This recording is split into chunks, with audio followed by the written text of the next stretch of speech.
एक माचिस की तिल्ली से हवन यज्ञ होता है। उसी माचिस की तिल्ली से चिता भी जलाई जाती है। उसी माचिस की तिल्ली से किसी के घर में आग भी लगती है और उसी माचिस की तिल्ली से घर के मंदिर में जोत भी लगाई जाती है। ये तो आप पर निर्भर करता है कि आप उस ऊर्जा को क्या दिशा दे रहे हैं। हम सबको ईश्वर ने अद्भुत ऊर्जा दी। ये हम पर निर्भर करता है कि हम उसे क्या दिशा दे रहे हैं। आज का ये प्रसंग ध्यान से सुनिएगा। वो लोग जरूर सुने जो अपने रास्ते से भटक गए, और वो लोग जो सही दिशा में चल रहे हैं वो इसे सुने और अपने बच्चों को जरूर सुनाए। हरे कृष्ण दोस्तों, मैं हूं अनुज शर्मा। एक गांव में एक चित्रकार रहता था। अद्भुत चित्र बनाता था। ऐसे चित्र बनाता था मानो बोलने लगे, जीवंत हो जाए। एक मंदिर में निरंतर जाता, रोजाना जाता। एक दिन पुजारी जी ने कहा कि तुम इतने अच्छे चित्र बनाते हो, मेरे मन में एक बात आई है, मैं तुमसे कहना चाहता हूं। चित्रकार ने कहा कि जी कहिए महाराज। तो पुजारी जी ने कहा कि मैं चाहता हूं कि तुम बाल रूप का भगवान श्री कृष्ण का एक चित्र बनाओ, जब वो कंस का वध कर रहे। कंस और कृष्ण का एक चित्र बनाओ, एक अद्भुत चित्र। चित्रकार ने कहा कि ठीक है, मैं जरूर बनाऊंगा, लेकिन उसके लिए मुझे कोई बालक ढूंढना पड़ेगा जो मेरी कल्पना में भगवान श्री कृष्ण जैसा लगता हो, जिसे मैं सामने बिठा करके भगवान श्री कृष्ण का चित्र बनाऊं। उसके बाद एक कंस चाहिए, एक ऐसा व्यक्ति जो कंस जैसा लगता हो, ताकि मैं उसे सामने बिठाऊं, कंस के वस्त्र पहनाऊं और कंस का चित्र बनाऊं। तो पुजारी जी ने कहा कि ये तो आसानी से हो जाए। पहले भगवान श्री कृष्ण के लिए उस बाल रूप को तलाश कर एक बच्चे को ढूंढा गया। एक सुंदर सा बच्चा मिला, घुंघराले बालों, मोटी मोटी आंखों, एकदम हूबहू ऐसा लग रहा था जैसे भगवान श्री कृष्ण। बच्चे को नीले रंग में रंगा गया, मोर पंख बांधा गया, पीतांबर पहनाया गया, चित्रकार के सामने बिठाया गया और चित्रकार ने उसका चित्र बनाया, भगवान श्री कृष्ण का चित्र बनाया। और ऐसा चित्र जो लगता था कि अभी बोल पड़ेगा, एकदम जीवंत चित्र। अब तलाश शुरू हुई कंस के चित्र के लिए। कंस के चित्र के लिए चित्रकार ने, पुजारी जी ने बहुत लोगों को देखा, बहुत लोगों से मिले, लेकिन एक भी व्यक्ति गांव में ऐसा दिखाई नहीं दिया जिसे बिठा करके, कंस के वस्त्र पहना करके कंस जैसा दिखाया जा सके और चित्रकार चित्र बना सके। कई दिन बीत गए, लेकिन कंस जैसा कोई भी नहीं। जब कंस जैसा कोई भी नहीं मिला तो वो चित्र अधूरा रह गया। तलाश जारी थी। इस बीच में चित्रकार का बुलावा आ गया। उसके गांव से बहुत दूर उसे जाना पड़ा, नौकरी के लिए, काम के लिए। जब वो वहां चला गया तो चित्र यहां अधूरा रह गया। अब धीरे धीरे उस चित्रकार की उस शहर में बड़ी प्रशंसा होने लगी। वो बहुत प्रसिद्ध हो गया, उसके चित्रों की चर्चा चलने लगी। दूर दूर से उसकी चित्रकारी को देखने लोग आते थे।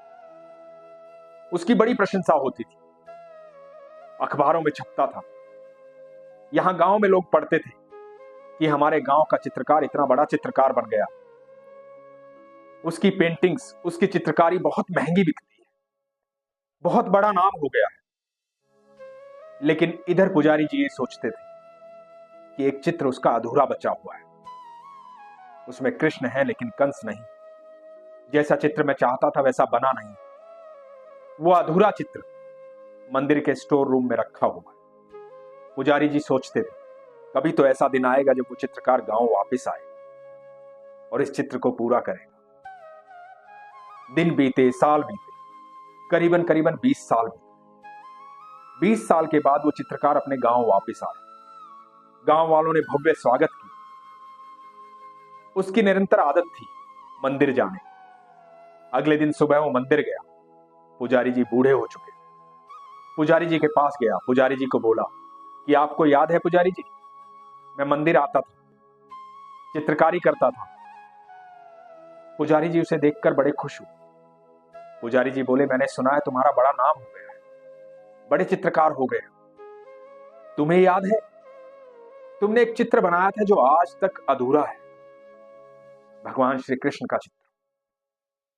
उसमें कंस नहीं बन पाए थे, आज तक कंस बना नहीं, वो चित्र अधूरा है। मैं चाहता हूं कि तुम उसे पूरा कर दो। चित्रकार ने कहा कि जरूर, मैं भी उसे पूरा करना चाहता हूं। हम कल से ही कंस की तलाश करेंगे। और कंस की तलाश फिर से शुरू हुई, लेकिन कंस कहीं नहीं। जब कंस कहीं नहीं मिला तो चित्र फिर से अधूरा रहा। चित्र को बाहर निकाल दिया गया। स्टोर रूम से बाहर चित्र रखा हुआ था। एक दिन मंदिर में एक जेलर आया। जेलर ने देखा कि अद्भुत चित्र है। ऐसा लग रहा है कि भगवान श्री कृष्ण चित्र से बाहर निकल आएंगे और साक्षात आकर के बोलना शुरू कर देंगे। जीवंत तस्वीर है। जेलर ने पुजारी से पूछा कि चित्र किसने बनाया। पुजारी जी ने कहा कि एक चित्रकार है हमारे गांव, बहुत प्रसिद्ध है, अभी गांव आए हुए, लेकिन ये चित्र अधूरा है, पूरा नहीं। जेलर ने कहा कि मुझे भी ऐसा ही लगता है, पर इसमें अधूरा क्या है। पुजारी जी ने बताया कि इसमें कंस नहीं है, ये कंस के वध का चित्र था। जेलर ने कहा कि पूरा क्यों नहीं बना। पुजारी जी ने समस्या बताई कि कोई भी व्यक्ति ऐसा लगा ही नहीं जिसे सामने बिठा करके कंस को चित्रित किया जा सके। तो चित्रकार और मैं ऐसे व्यक्ति को ढूंढ रहे हैं, तलाश कर रहे हैं, लेकिन कोई मिला ही नहीं। और वो चित्रकार तब तक चित्र नहीं बनाएगा जब तक उसको ऐसा महसूस नहीं होगा कि मैं कंस का चित्र बना रहा हूं। वो चित्रकार भावनाओं से चित्र बनाता है, दिल से चित्र बनाता है। जेलर ने कहा कि मैं उस चित्रकार से मिलना चाहता हूं। जेलर चित्रकार से मिला। चित्रकार से कहा कि मैं एक जेलर हूं, मेरे यहां जेल में बहुत सारे कैदी, तुम मेरे साथ चलो। हो सकता है कि तुम्हें कोई कंस मिल जाए, हो सकता है कि तुम्हें कोई ऐसा व्यक्ति मिल जाए, ऐसा कैदी मिल जाए जिसे तुम कंस बना सको। मेरे साथ चल। चित्रकार मान गया। जेल में गया। बहुत सारे कैदियों से एक कैदी उसे दिखाई दी। उसने कहा कि मैं इसे कंस बना सकता हूं, ये कंस जैसा लगता है। आप इससे पूछिए कि ये कंस के वस्त्र पहन करके तैयार होगा और सामने बैठेगा, मैं इसका चित्र बनाऊं। जेलर ने उस कैदी से पूछा। वो कैदी हमेशा गुमसुम रहता था, चुपचाप रहता था। कैदी ने कहा कि ठीक है, मैं बन जाऊं।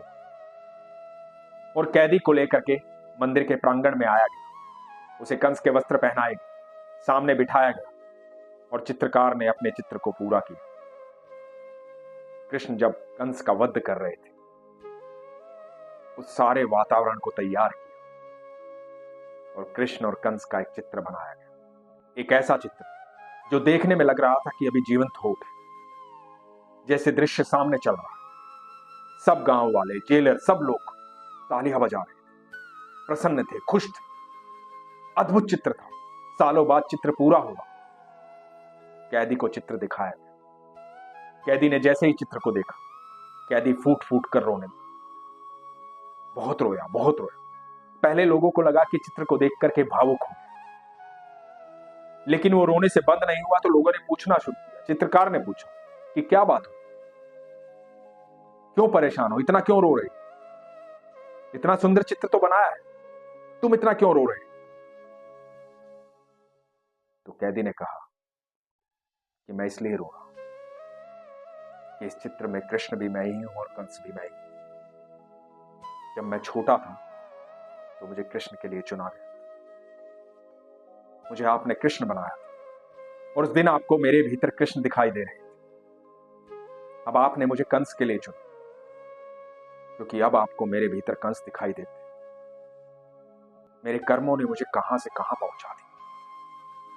ईश्वर ने तो मुझे कृष्ण बनाकर ही भेजा था, लेकिन मेरे कर्मों ने मुझे कंस बना।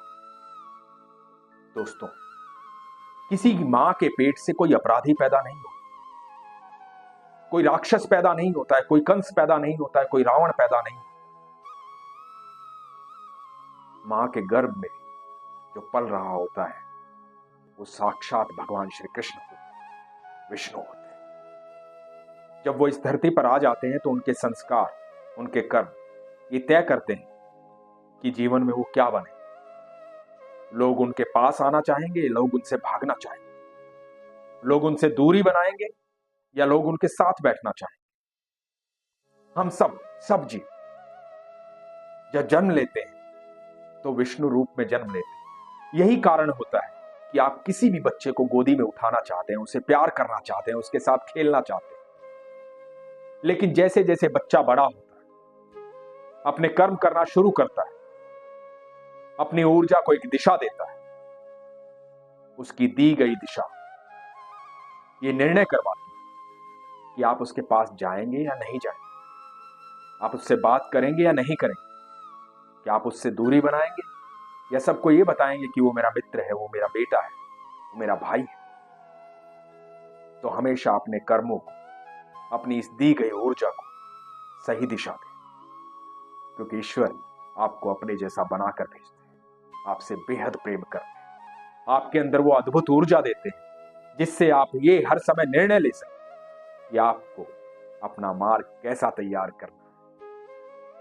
हमेशा याद रखें, आप जब भी भटके, अपनी राह भूल जाए, गलत दिशा में चलने लगे, तो एकदम शांत हो जाए, आंखें बंद करें, एकांत में बैठे और याद करें उस दिन को जब आपने इस धरती पर जन्म लिया।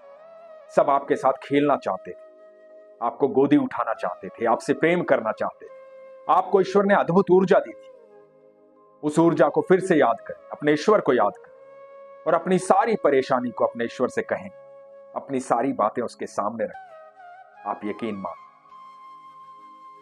वो आपका हाथ पकड़ के आपको सही रास्ते पर ले जाएंगे और आपको कभी डरने नहीं देंगे, घबराने नहीं देंगे। इसलिए कभी डरिए मत, घबराइए मत, हमेशा विश्वास रखिए। इसलिए हमेशा कहता हूं, अपने विश्वास को मजबूत रखिए, अपना ख्याल रखिए। हरे कृष्ण।